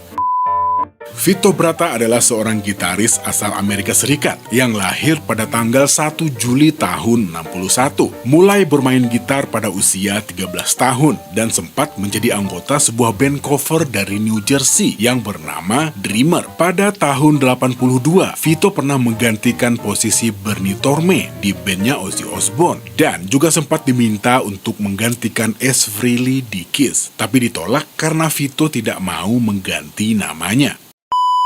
Pertemuan Mike dan Vito terjadi di tahun 82 di saat band mereka bermain di tempat yang sama yang bernama Leamore. Mike Tramp bermain dengan bandnya yang bernama Danish Lion, sementara Vito Bratta bermain dengan bandnya yang bernama Dreamer. Walaupun kesan pertamanya kurang menyenangkan, nyatanya Mike Tramp terkesima dengan permainan gitar Vito Bratta dan memutuskan mengajaknya untuk membuat sebuah band. Band yang awalnya diberi nama Stud ini berubah menjadi Lion setelah diberi saran oleh David Lee Roth. Dan Vito Bratta menambahkan White di depan Lion karena terinspirasi dari sebuah band New York yang bernama White Tiger. Setelah merekrut seorang drummer yang bernama Nicky Capozzi dan basis bernama Felix Robinson, White Lion pun siap masuk ke belantara industri musik dunia.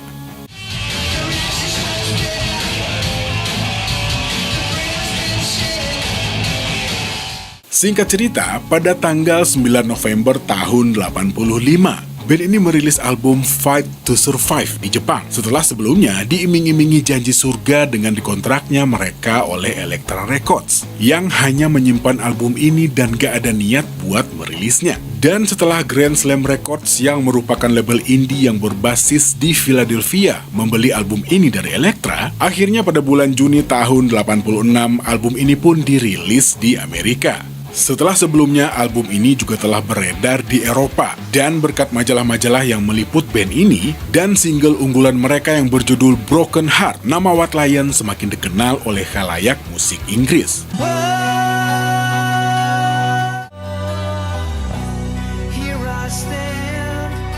Tapi pada tahun 85, Felix Robinson dipecat oleh manajemen Elektra. Posisinya digantikan oleh basis yang bernama Dave Speed. Ya, buat teman-teman yang pernah nonton ulasan saya tentang Anthrax, ya, Dave Speed ini adalah adiknya dari gitaris Anthrax pada saat itu. Dan dengan formasi baru ini, Tramp, Bratta, Capozzi, dan Speed, mereka pun mulai merekam beberapa demo sambil terus bermain di New York dan berharap mendapatkan kontrak rekaman baru.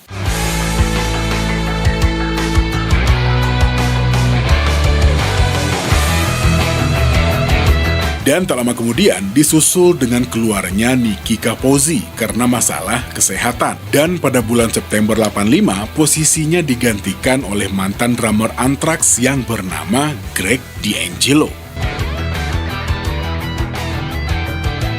Pada awal tahun 87, mereka dikontrak oleh Atlantic Records. Setelah menghabiskan waktu selama 6 minggu, akhirnya lahirlah sebuah album kedua mereka yang diberi nama Pride dan dirilis pada tanggal 21 Juni tahun 87, yang kebetulan perilisannya juga bersamaan dengan album Appetite for Destruction-nya Guns N' Roses. Ya, album ini hadir dengan single yang berjudul Wait,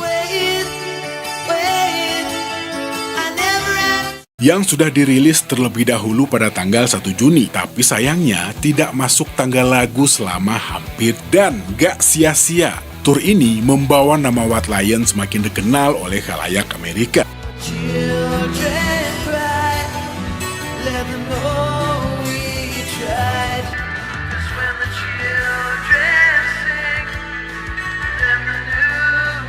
sebuah lagu yang terinspirasi dari dunia politik dengan lirik yang ditulis Mike setelah menonton Live Aid dan membuktikan bahwa mereka dapat menawarkan sesuatu yang tidak biasa. Dan lagu ini juga merupakan sebuah protes kepada para penggemar musik hair metal pada saat itu. Ya waktu itu kan rata-rata musik yang ada dan hadir, ya khususnya untuk para band-band hair metal, ya tema-temanya yang nggak jauh dari cinta. Oke, lanjut lagi. Saat mereka bermain di London pada bulan Januari tahun 88, band asal New York ini tampaknya telah berhasil menguasai dunia dengan album kedua mereka yang penuh energi, yang di tempat lain juga telah membuat media rock bergejolak penuh gairah. Bahkan, majalah Kerrang mengatakan album Pride ini adalah sebuah album yang sangat penting dalam beberapa tahun terakhir. Dan album Pride pun mencapai posisi di nomor 11 di tangga lagu album dan tetap bertahan di tangga album Billboard Top 200 selama 1 tahun. Album ini terjual sebanyak 2 juta kopi di Amerika saja dan meraih status double platinum pada akhirnya.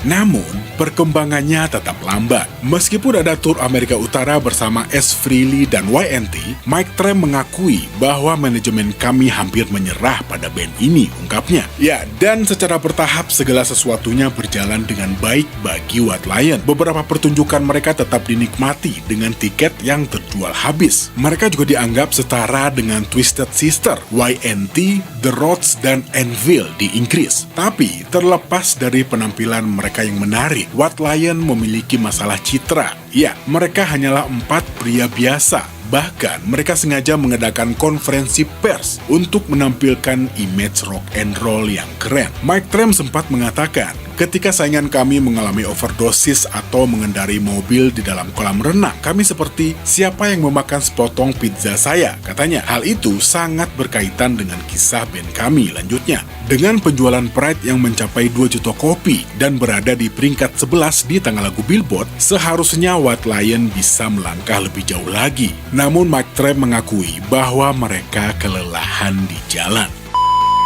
Saat mereka memulai mengerjakan materi untuk album ketiga, keadaan semakin memburuk. Secara emosional, hubungan Mike dan Vito Bratta mulai bermasalah. Ditambah dengan tuntutan dari label untuk segera mengeluarkan album baru dan pastinya berisikan sebuah lagu hits. Ya, kebayang ya, saya yakin teman-teman yang sempat bekerja sama label juga pernah ngerasain tekanan ini. Apalagi kalau ide lagi mentok, terus harus ngadepin ego teman-teman lain plus ego sendiri. Ya, pengen ngilang aja kayaknya.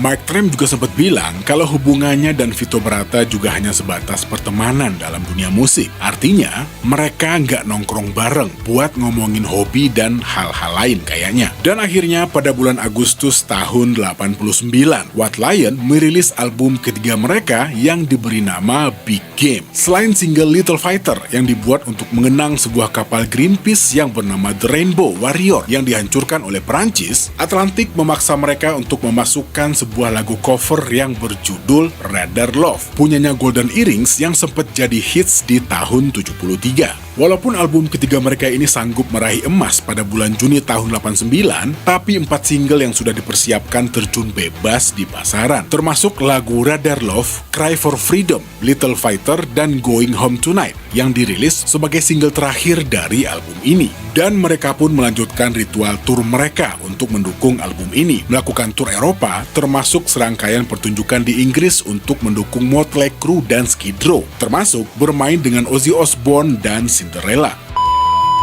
Setelah pertunjukan yang kurang sukses di Inggris dan ulasan yang beragam tentang album baru, mereka memilih untuk mengambil cuti beberapa bulan setelah pergantian tahun untuk fokus menulis album selanjutnya.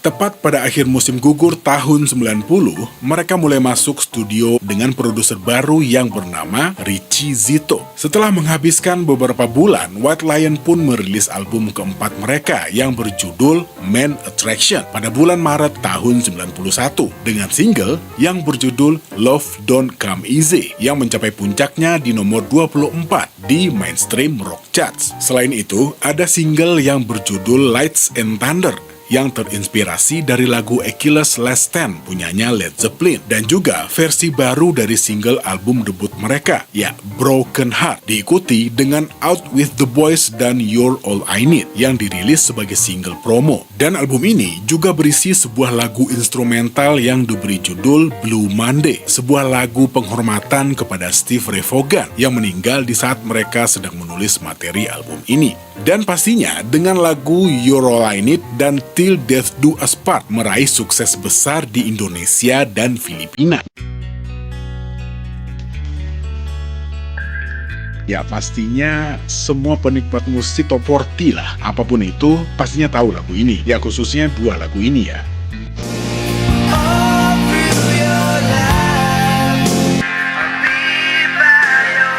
Dan pada masa ini, media memegang peranan penting dalam karir sebuah band. Ulasan yang diberikan oleh sebuah media besar seperti Kerrang sangat berpengaruh terhadap pandangan para penikmat musik. Termasuk sebuah ulasan yang sangat kejam dari masalah ini yang mengatakan kalau album ini adalah rekaman paling buruk dan paling banci yang pernah saya dengar menurut salah satu kontributor majalah ini.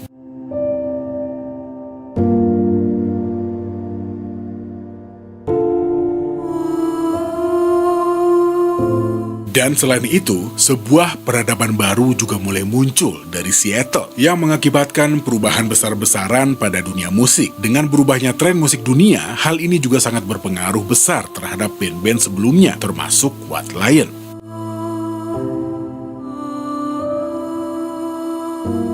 Ya, seperti banyak band lainnya, White Lion menderita akibat kebangkitan grunge. Ditambah dengan Greg D'Angelo dan James Lomenzo memutuskan untuk meninggalkan band ini pada bulan Juni tahun 91 setelah mereka kembali dari tur Eropa dengan alasan perbedaan gaya musik.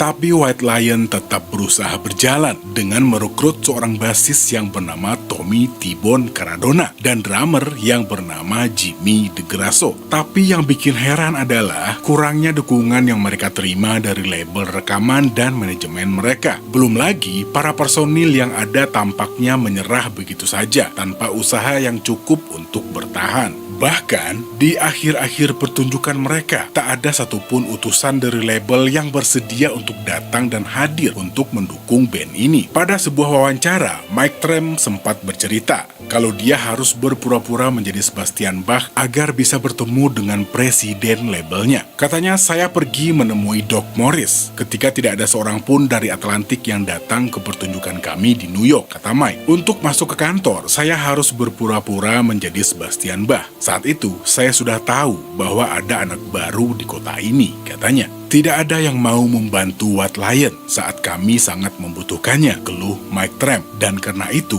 band ini dibiarkan mati, tambahnya.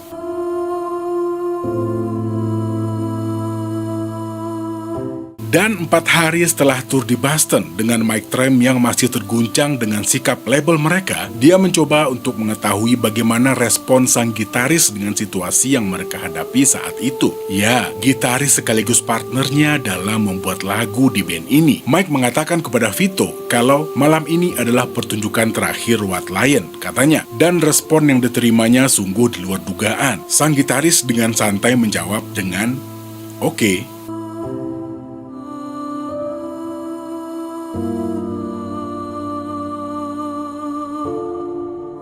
Dan setelah tur singkat untuk mendukung album Main Attraction ini, Mike Trem dan Vito Bratta memutuskan untuk membubarkan White Lion. Pertunjukan terakhir mereka diadakan di Boston pada bulan September tahun 91. Pada sebuah wawancara, Mike Trem juga sempat ditanya bagaimana ceritanya jika ia dan Vito Bratta merilis album lain setelah Main Attraction. Dia mengatakan kalau album tersebut akan menjadi isyarat akan pertumbuhan dan evolusi mereka dan membawa mereka lebih jauh dari suara tahun 80-an. Dia juga mengatakan, saya agak terkejut karena bagi saya sepertinya Vito dan saya belum selesai bekerja sama. Dan saya terkejut karena dia tidak pernah melakukan perlawanan saat saya mengatakan tidak ada lagi White Lion. Dia hanya berbaring dan menyerah. Saya tidak mengatakan bahwa White Lion akan terus berlanjut jika dia dan saya melakukan perlawanan. Namun saya yakin bahwa jika kami duduk dan berbicara dan benar-benar melihat gambar dan memilah-milah apa yang salah dan seberapa besar kesalahan kami dan seberapa besar kesalahan Kurt Cobain, maka mungkin saja akan ada band yang matang dan serius secara musikalitas yang ada saat ini, yaitu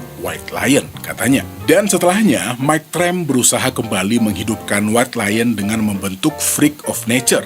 Tapi sayangnya, hanya 2 album yang berhasil mereka hasilkan. Sementara itu, Vito Bratta tidak ada kabar sama sekali. Dengan situasi minimnya kontak yang terjadi di antara Mike Tramp dan Vito Bratta, menjadikan hubungan mereka menjadi runcing. Sang gitaris marah gara-gara sang vokalis mencoba untuk mengulang kembali White Lion tanpa dirinya. Lalu pada tahun 2008, Mike Tramp merilis album Return of the Pride yang disebut-sebut sebagai album White Lion, namun tanpa sentuhan dari Vito Bratta. Di tempat lain, Vito Bratta mengungkapkan bahwa setelah dengan White Lion, dia menghabiskan setengah dekade membantu ibunya untuk merawat ayahnya yang sakit parah. Dan setelah itu mengalami cedera tangan yang sangat mengganggu permainan gitarnya. 1 dekade kemudian, kondisi tangannya telah sedikit membaik, tetapi ia tetap tidak yakin seberapa besar kemampuannya untuk kembali. Saya tidak pernah mengatakan tidak pada reuni White Lion, tapi ini seperti pacar yang Anda putuskan yang mengatakan, jika Anda tidak kembali dengan saya, inilah yang akan saya lakukan. Semakin dia selingkuh, semakin Anda tidak akan kembali bersamanya. Saya harus terus memperhatikan hal ini. Saya berharap Mike beruntung, namun semakin ia melakukannya, semakin saya tidak ingin menjadi bagian dari hal tersebut,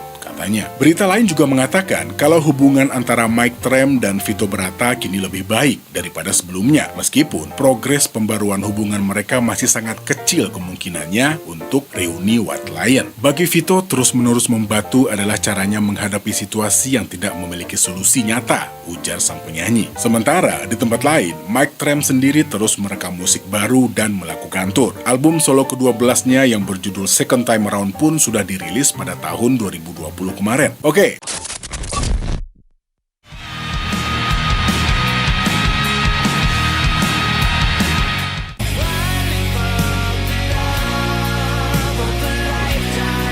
Yang udah remaja pas lagu-lagu band ini booming pastinya akrab banget sama lagu-lagu mereka. Dan saya yakin lagu ini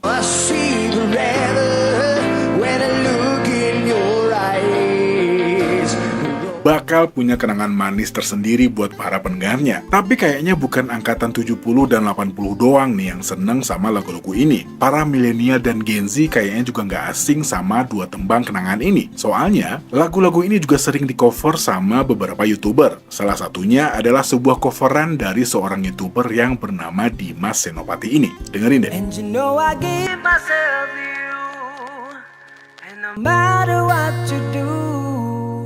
Asik banget. Ya, menurut saya ini coveran paling berhasil sih, soalnya nggak semua orang bisa bawain lagu ini, dan enak, itu intinya. Tapi oke lah, mungkin ada beberapa fans yang suka sama lagu-lagu Firehouse, tapi juga penasaran sama bandnya. Firehouse itu band apa sih? Apakah semua lagu-lagu mereka sepuitis dan segombal ini? Tapi yang bikin saya lebih penasaran lagi, pada waktu itu mereka masih bisa tetap eksis dan diterima di tengah gempuran genre grunge yang cukup masif. Walaupun yang namanya tren ada masanya, dan hal ini akhirnya juga akan berpengaruh buat Firehouse. Tapi ya, nanti kita juga bakal cari tahu apa yang terjadi dengan mereka setelah masa jayanya. Dan yang penasaran siapa dan gimana perjalanan karir musiknya, yuk kita bahas sedikit kisah band ini.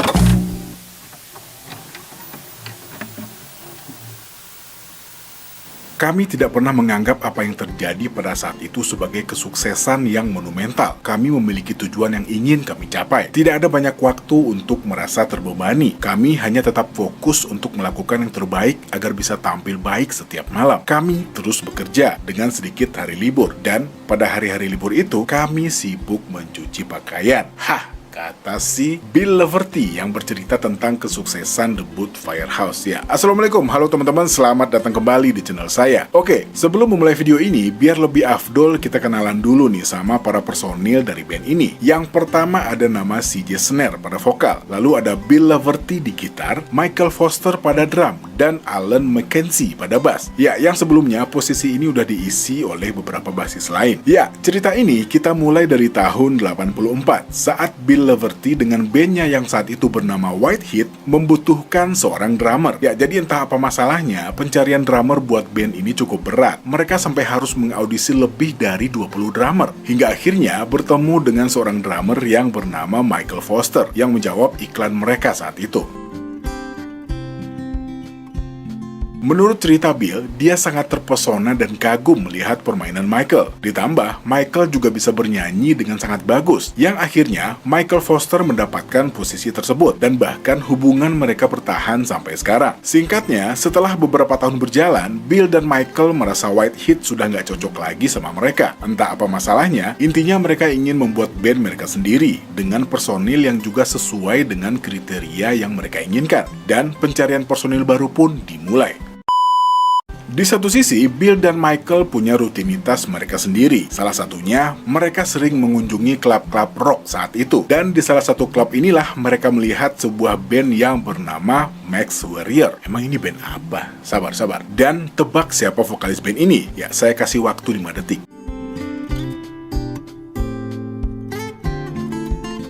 Salah, bukan James Labrie. Ya, nggak ada juga yang nebak James Labrie kayaknya. Ya, yang bernyanyi untuk band ini adalah CJ Snare dan basisnya yang bernama Perry Richardson. Dan pastinya, kayak kita yang sekarang dengerin suara CJ, ya CJ aja ya nyebutnya. Kalau nyebut Snare tuh bawaannya pengen ngambil stick drum aja gitu.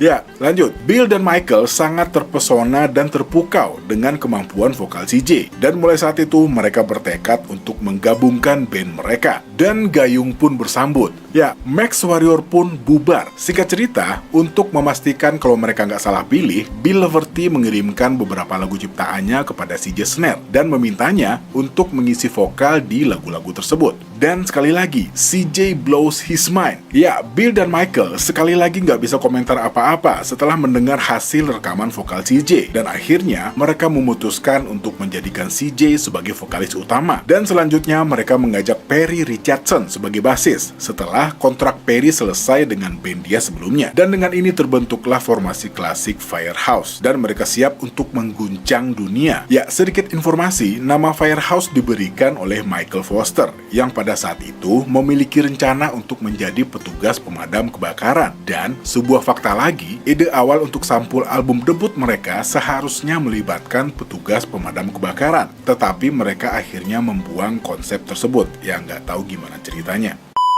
Setelahnya, mereka pun mulai membuat demo di rumah Bill, bermain di bar, hotel, dan tempat-tempat lain, sambil terus melakoni pekerjaan reguler mereka. Selain terus bekerja dan bermain, mereka juga mulai mengumpulkan para fans yang nantinya akan sangat berpengaruh terhadap perkembangan band ini. Mereka juga memainkan berbagai macam musik di hotel-hotel dan pesta-pesta perusahaan yang mereka datangi. Mulai dari lagu-lagu dari Red, Van Halen, dan banyak band hard rock lain, sampai lagu-lagu dari tahun 40-an dan 50-an juga mereka sikat. Tapi faktor lain yang juga sangat penting adalah bahwa Bill tidak hanya mendapatkan vokalis fenomenal dalam diri CJ, tetapi juga seorang penulis lagu yang handal. Dan hal penting lain, mereka juga punya chemistry yang bagus, layaknya seperti seorang saudara saat membuat musik. Bill juga mengatakan, selain piawai dalam menulis lagu, CJ adalah seorang maestro keyboard. Dia juga memiliki begitu banyak bakat dan kreativitas. Belum lagi kemampuannya dalam menciptakan melodi dan lirik yang menarik. Dia adalah seorang seniman yang lengkap dalam segala hal, katanya. Dan hal penting lain, ini buat teman-teman yang juga mau mulai berkarir di dunia musik ya.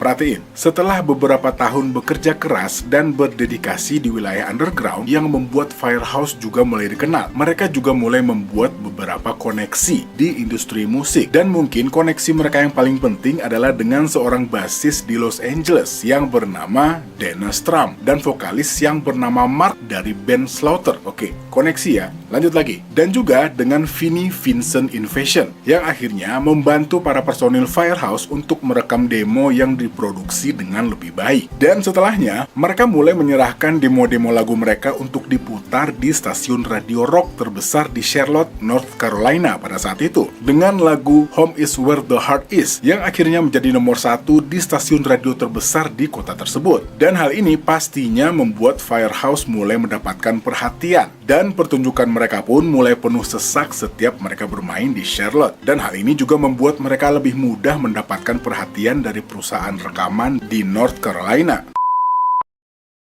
Dan hal ini terbukti ketika Mike Kaplan dari Epic Records tertarik dengan demo mereka dan segera pergi ke Charlotte untuk menonton penampilan Firehouse secara langsung. Alhasil, karena juga terkesan dengan penampilan band ini, Mike pun memutuskan untuk menawarkan kontrak rekaman, yang sekaligus ini menjadi kontrak rekaman pertama band ini pada bulan Desember tahun 89. Dan setelahnya, dengan seorang produser yang bernama David Prater. Ya, David ini juga sempat jadi produsernya Dream Theater buat album Image and Words. Ya, Firehouse pun merilis album pertama mereka dengan self-title di tahun 90. Album ini mendapat banyak pujian kritis dan gak tanggung-tanggung. Beberapa penghargaan pun langsung mereka terima, di antaranya penghargaan di American Music Awards untuk band hard rock atau heavy metal baru terbaik tahun 92, terus band baru terbaik versi majalah Metal Edge tahun 91, band pendatang baru terbaik versi majalah Young Guitar, dan dijajak pendapat pembaca majalah musik Live sebagai pendatang baru terbaik tahun 92. Album pertama mereka juga terjual lebih dari 2 juta keping di Amerika dan juga mendapatkan sertifikasi double platinum dari RIAA. Single ketiga dan tersukses dari band ini yang berjudul Love of a Lifetime mencapai posisi di nomor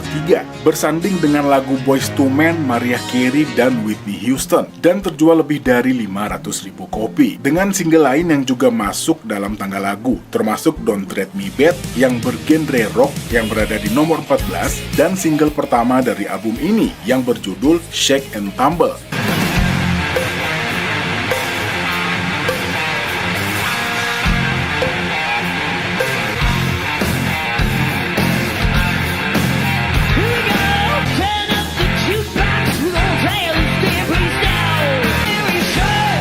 Juga mereka dengan sukses menarik perhatian khalayak musik di radio-radio, dan album ini juga meraih sertifikasi emas di Kanada, Singapura, dan Jepang. Dan selanjutnya, mereka pun melanjutkan album debut mereka dengan album Hold Your Fire yang keluar pada tahun 92. Meskipun tidak sesukses album pertama karena tertutup dengan ledakan grunge dan rock alternatif, Hold Your Fire tetap menghasilkan 3 single hits dan mendapat sertifikasi emas di Amerika. Single dari album ini termasuk Sleeping With You, Reach for the Sky, dan sebuah lagu ballad yang sangat mendunia.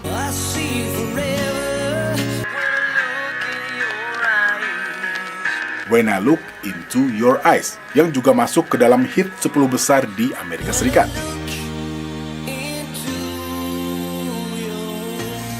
Sebuah single yang membawa nama Firehouse dikenal hampir di seluruh penjuru dunia.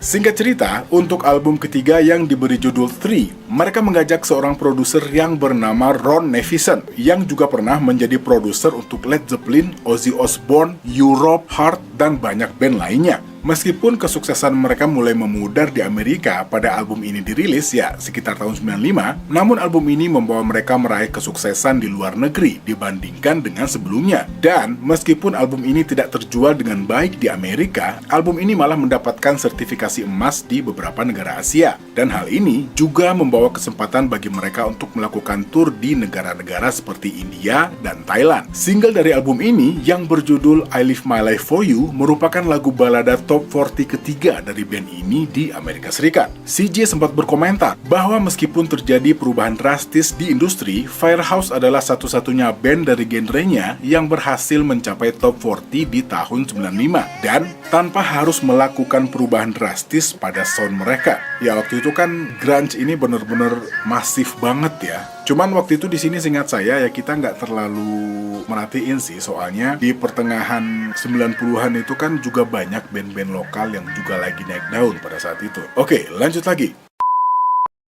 Ya, sepertinya Bill cukup sadar dengan kekuatan lagu-lagu ballad Firehouse. Terbukti, di tahun 96, mereka merilis sebuah album yang bernama Good Acoustic, yang merupakan kumpulan aransemen akustik dari beberapa lagu hits mereka, serta 4 lagu baru. Good Acoustic yang diproduseri oleh sang gitaris ini meraih penghargaan emas di 6 negara di seluruh dunia, termasuk Malaysia, Thailand, dan Filipina. Lagu-lagu seperti In Your Perfect World, You Are My Religion, dan Love Don't Care menjadi hits di banyak negara Asia. Setelah album ini dirilis, mereka pun meluncurkan jadwal tur kedua mereka di Asia yang berakhir pada akhir tahun 96. Dan tur ini diikuti dengan tur lainnya di Indonesia, Thailand, dan Jepang pada bulan Februari tahun 97. Termasuk beberapa pertunjukan yang terjual habis. Dan dalam upaya untuk memanfaatkan momentum saat itu, mereka kembali ke Asia Tenggara pada bulan Juli dan memainkan tur di 25 kota di Indonesia yang terjual habis. Dan hal ini belum pernah terjadi sebelumnya. Indonesia gitu loh.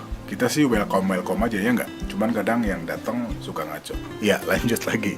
Dan sekali lagi ya, mungkin hal ini juga yang bikin band ini tetap ada dan diingat oleh khalayak. Selain piawai dalam menulis lagu, mereka juga pintar melihat dan menyusun strategi. Kenapa? Setelah mereka mulai sadar kalau labelnya mulai kurang perhatian, band ini meminta untuk dibebaskan dari kontrak mereka dan membuat perubahan yang signifikan saat menandatangani kontrak dengan sebuah label dari Jepang yang bernama Pony Canyon.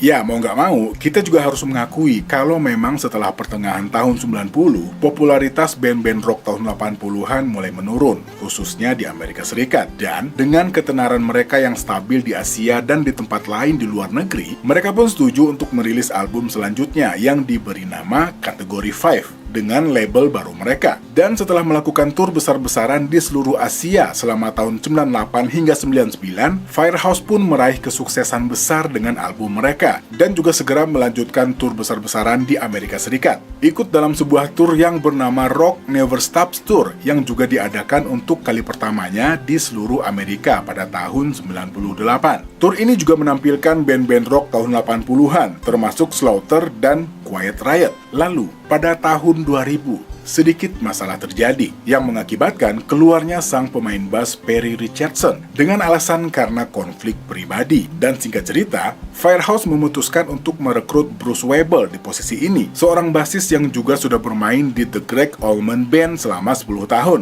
yang sebelumnya sudah bertemu dengan Bill Levatry di Sarasota, Florida. Bersama Bruce, Firehouse pun merekam album berikutnya yang berjudul O2 dan melakukan tur Metal Edge 2002 bersama Dokken, Red, Warren, dan Elegance. Tapi sayangnya, setelah tur selama 12 minggu, Bruce memutuskan untuk mundur karena ingin menghabiskan lebih banyak waktu dengan keluarganya. Dan tak lama kemudian, tepatnya di tahun 2003, kabar duka juga datang dari Bruce Weibel. Dia meninggal dunia secara tidak terduga di usia 45 tahun. Awalnya, Bruce Weibel digantikan oleh Dario Seixas dari Brazil yang juga memainkan bass pada album ke-7 mereka yang berjudul Prime Time yang juga mendapat banyak pujian di tahun 2003. Namun dalam waktu yang cukup singkat, Dario Seixas keluar dari band tak lama setelah album ini selesai digarap. Dan setelah pengumuman yang dibuat oleh band, akhirnya Alan McKenzie yang saat itu juga bermain untuk proyek solonya Jenny Land mengirimkan demo audisinya. Dan Firehouse akhirnya mengajak Alan untuk mengisi posisi bass di band ini. Ya, selanjutnya Firehouse melanjutkan karir mereka sebagai band rock internasional dengan berbagai jadwal yang susul-menyusul setelahnya, yang kebanyakan tur-tur mereka diadakan di Asia, termasuk India, Jepang, dan Filipina. Band ini juga melakukan tur pada tahun 2005, 2006, dan meluncurkan tur lainnya pada tahun 2007 dengan mengunjungi negara-negara bagian di Midwest Amerika Serikat seperti North Dakota dan bermain di beberapa festival termasuk Rocklahoma. Dalam sebuah wawancara pada bulan Maret tahun 2007, ketika ditanya mengenai album berikutnya, Bill Levatry mengatakan, "Kami berencana untuk masuk studio pada musim dingin yang akan datang. Mudah-mudahan kami akan dapat mengumpulkan semua lagu dan merekamnya untuk rilis musim semi atau musim panas." Ya, tapi nggak ada ya. Setahu saya, ya sependek pencarian saya di internet ya, album terakhir mereka ya yang ini, Prime Time ini. Ya, sementara mengenai masa depan band ini, si Jesner berkomentar bahwa ini merupakan karir yang luar biasa. Luar biasa untuk melakukan sesuatu yang Anda sukai, menjadi seorang seniman, menjadi seorang penghibur, dan untuk benar-benar pergi ke sana dan memiliki penggemar di seluruh dunia dan dapat mencari nafkah dengan itu. Selama itu diabadikan, saya tidak melihat alasan untuk berhenti, katanya.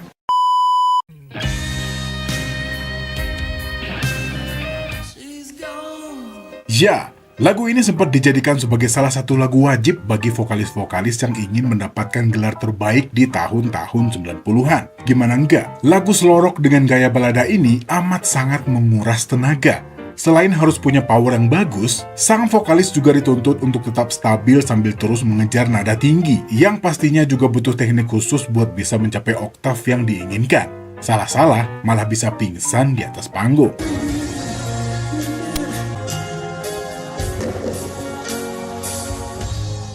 Ya, walaupun kurang mendapat tempat dari para penikmat musik di Amerika sana, tapi di sini, lagu yang berjudul She's Gone dan band dengan nama Steelheart ini cukup dikenal oleh para penikmat musik dan musisi tanah air. Cuman sepertinya informasi tentang band ini jarang kita dengar setelah lagu ini keluar. Apa memang mereka cuma bikin satu album atau emang gak ada lagu yang berhasil jadi hits lagi setelah itu? Dan katanya nih, ya tapi mending kita mulai aja ya videonya. Let's go!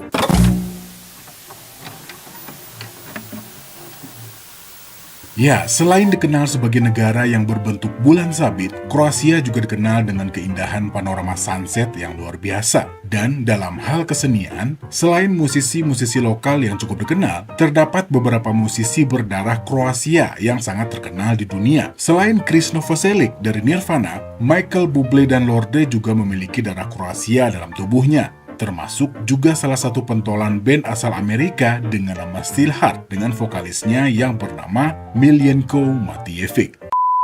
Miljenko Matijevic yang juga dikenal dengan sebutan Michael, Mike atau Mili ini lahir di Zagreb pada tanggal 30 November tahun 64 sebelum dijemput orang tuanya untuk pindah ke New York di umur 6 tahun. Dari kecil, Mili sudah cukup akrab dengan musik, terutama musik country. Dia sering menyanyikan lagu-lagu country bersama saudara laki-lakinya untuk menghibur sang ayah. Setelah sempat bergabung dengan paduan suara di umur 9 tahun, namun seleranya berubah saat mendengarkan lagu-lagu Led Zeppelin di umur 11 tahun. Singkat cerita, Mili memulai karirnya di dunia musik dengan membentuk dan bergabung dengan band-band lokal. Sempat menarik perhatian seorang produser yang bernama Morgan Walker setelah melihat Mili yang saat itu berumur 13 tahun bersama dengan bandnya yang bernama Teaser. Tapi ya entah kenapa kerjasama ini kandas di tengah jalan. Lalu saat berumur 15 tahun, dia bertemu dengan Don Stroh yang merupakan seorang pemilik showcase studio yang melihat Mili bermain dengan bandnya yang bernama The Mission. Dan karena tertarik dengan penampilan Mili, Don pun mengundang Mili untuk berlatih di studionya. Di mana di sana dia bertemu untuk pertama kalinya dengan seorang gitaris yang bernama Chris Risola, basis yang bernama James Ward, dan seorang drummer yang bernama Jack Wilkinson. Dan setelahnya, formasi ini membentuk sebuah band yang bernama Red Alert. Setelah menambahkan seorang gitaris rhythm bernama Frank DiCostanzo dengan drummer yang bernama John Fowler yang menggantikan posisi Jack Wilkinson. Dan setelah cukup lama meminang-minang, apakah dia akan mulai serius dengan musik atau tetap melanjutkan pendidikannya? Singkat cerita, saat Mili menjalani kuliahnya di jurusan teknik mesin pada tahun kedua, dia mulai menyadari sesuatu, kalau saya ditakdirkan untuk menjadi seorang penyanyi. Dan sejak saat itu, dia mulai fokus untuk menulis lagu dan materi demo bersama Red Alert. Ya, singkat cerita lagi, setelah menyelesaikan demo 5 lagu, Mili, Jimmy Ward, dan seorang temannya yang bernama John Bellman pergi ke Los Angeles dengan satu tujuan, mendapatkan kontrak rekaman. Dan hanya dalam waktu 1 bulan, mereka pun mendapatkan seorang manajer baru dan kontrak rekaman dengan MCA Records, dan memutuskan untuk mengganti nama Red Alert karena nama tersebut sudah terlebih dahulu digunakan oleh seorang DJ. Dan selanjutnya menggunakan nama Steelheart setelah kata-kata Steel dilontarkan dan ditambahkan dengan Heart oleh Mili. Dan tak lama setelahnya, mereka pun langsung masuk studio untuk meramu album pertama mereka yang keluar pada tanggal 10 Mei tahun 90 dengan judul yang sama dengan nama band ini. Ya, album self-title ini langsung meledak di pasaran, mendapatkan respon positif dari para penikmat musik dan kritikus musik yang juga membanding-bandingkan mereka dengan Whitesnake dan Led Zeppelin. Wow, pembandingnya legend semua ya. Lanjut lagi. Lalu, dengan suksesnya album ini, basis penggemar band ini pun berkembang pesat di seluruh dunia. Album Steelheart terjual sebanyak 33.000 keping pada hari pertama di pasaran Jepang saja, dan disambut dengan perayaan platinum dengan lagu balad mereka yang berjudul She's Gone, yang mencapai posisi pertama di tanggal lagu internasional, disusul dengan single kedua yang berjudul I'll Never Let You Go.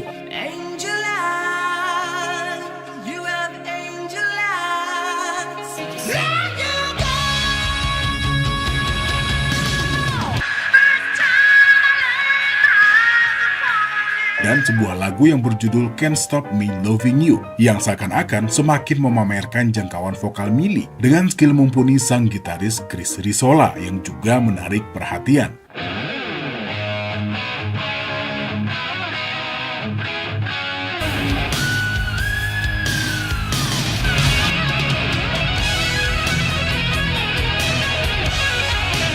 Di satu sisi, album debut band ini hadir di saat dunia musik masih dikuasai oleh band-band glam metal yang sangat digandrungi para penikmat musik pada saat itu. Dan di sisi lain, setelah sukses yang cukup besar, Steelheart melanjutkan gaung mereka dengan menghadirkan album kedua yang berjudul Tangle in Dreams yang dirilis pada tanggal 10 Juli tahun 92. Album dengan format yang hampir sama dengan album pertama ini hadir di saat semua lampu telah padam untuk masa hair metal dan kostum spandex yang mulai bergeser ke arah musik yang lebih mentah dan kasar yang berasal dari Seattle. Namun, hal ini tidak jauh lebih menggenaskan terhadap nasib mereka setelahnya.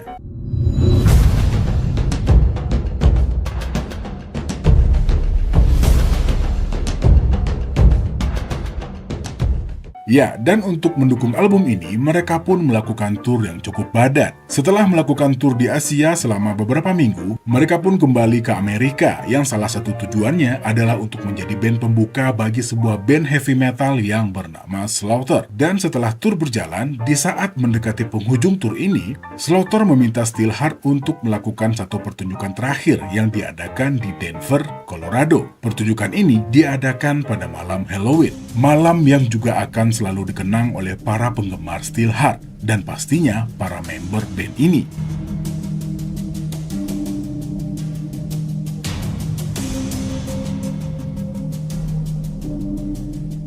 Saat tampil membawakan lagu Dancing in the Fire yang juga merupakan salah satu lagu hits dalam album Tangle in Dreams, Millie memutuskan untuk memanjat sebuah tiang lampu yang juga ternyata tidak dipasang dengan baik. Dan tanpa mengetahui apa yang akan terjadi, tiang dengan berat hampir setengah ton ini jatuh ke arah panggung saat pertunjukan sedang berlangsung. Walaupun sudah berusaha untuk menghindar dengan cara berlari ke arah yang sama, Millie malah tertimpa rangka ini yang mendarat tepat di atasnya. Rangka ini juga menghantam bagian belakang kepala Millie dengan posisi wajahnya yang menghadap ke panggung. Dan akibatnya Millie mengalami patah tulang hidung, tulang pipi, rahang, dan juga membengkokkan tulang belakangnya.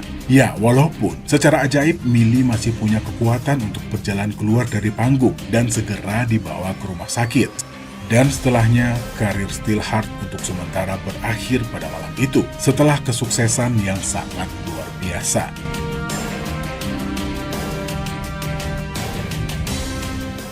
Dan setelah menjalani perawatan dan pemulihan selama beberapa tahun, dan dengan kondisi yang jauh berbeda, di satu sisi tidak hanya label dan rekan band, istrinya pun pergi meninggalkannya saat itu. Lalu, pada tahun 96, Steelheart kembali hadir dengan formasi baru, dengan seorang gitaris yang bernama Kenny Kanowski, basis bernama Vincent Mele, dan drummer yang bernama Alex Makarovich. Mereka pun kembali hadir dengan merekam album baru yang dirilis pada tanggal 25 Oktober tahun 96 dengan judul Wait. Album ini hadir dengan warna yang sedikit berbeda dari dua album sebelumnya, yang juga memasukkan unsur metal alternatif.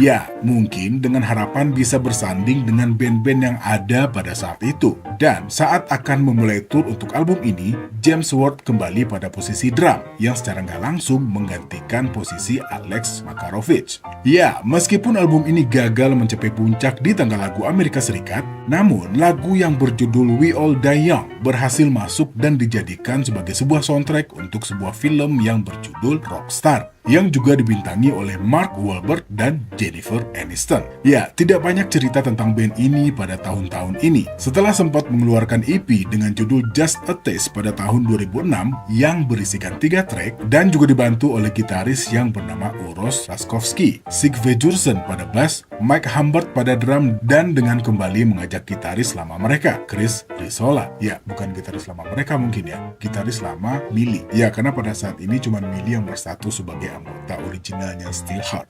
Oke, lanjut. Lalu, 2 tahun kemudian, lagu EP ini digabungkan ke dalam album yang diberi judul Good to Be Alive, yang dirilis pada tanggal 24 Oktober tahun 2008. Good to Be Alive adalah lagu yang sangat dekat dengan hati saya, jelas Millie. Saya menulis lagu ini sambil merenungkan masa lalu saya. mengingat kedalaman kecelakaan saya pada tahun 1992. Saya seharusnya tidak bisa keluar dari panggung itu dalam keadaan hidup. Saya dikaruniai untuk hidup kembali. Kita semua teralihkan oleh kerumitan kehidupan kita sehari-hari, dan kita lupa betapa rapuh dan berharganya hidup ini. Ini dia, waktu terus berjalan sekarang. Hiduplah, cintai dan nikmati anugerah ini, katanya. Ya, album ini juga mengkreditkan posisi bass pada Ralph Jones, walaupun hanya tampil pada lagu Twisted Future, Good to Be Alive, dan versi akustik Good to Be Alive. Dan sisanya diisi oleh Sigve Sursen. Ini bacanya kalau saya salah, mohon dikoreksi ya.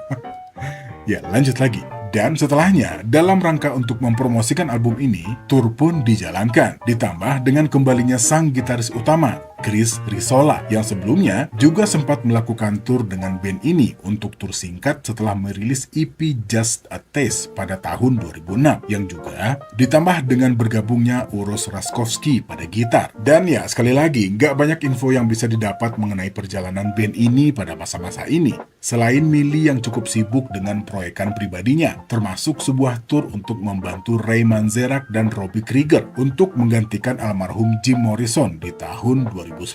Dan di sela-sela tahun ini, Millie juga sempat berkarir di Korea Selatan dan mengeluarkan beberapa single dan bermain di beberapa film di tahun 2015 sampai 2016. Yang sebelumnya juga sempat mengunjungi beberapa kota di Indonesia di acara Java Rockinland di tahun 2013. Dan setelahnya, Steelheart kembali menelurkan sebuah album di tahun 2017. Sebuah album dengan nuansa kontemporer dan lebih berani, namun tetap mempertahankan vokal kuat Millie. Album yang dinamakan Through World of Stardust ini diklaim memadukan masa lalu, masa kini, dan masa depan dalam sebuah karya musik hard rock yang tak terbantahkan, katanya. Pada album ini, kita akan mendengar ritme-ritme gitar yang lebih melodius, layaknya lagu-lagu alternatif metal yang keluar pada era-era tersebut.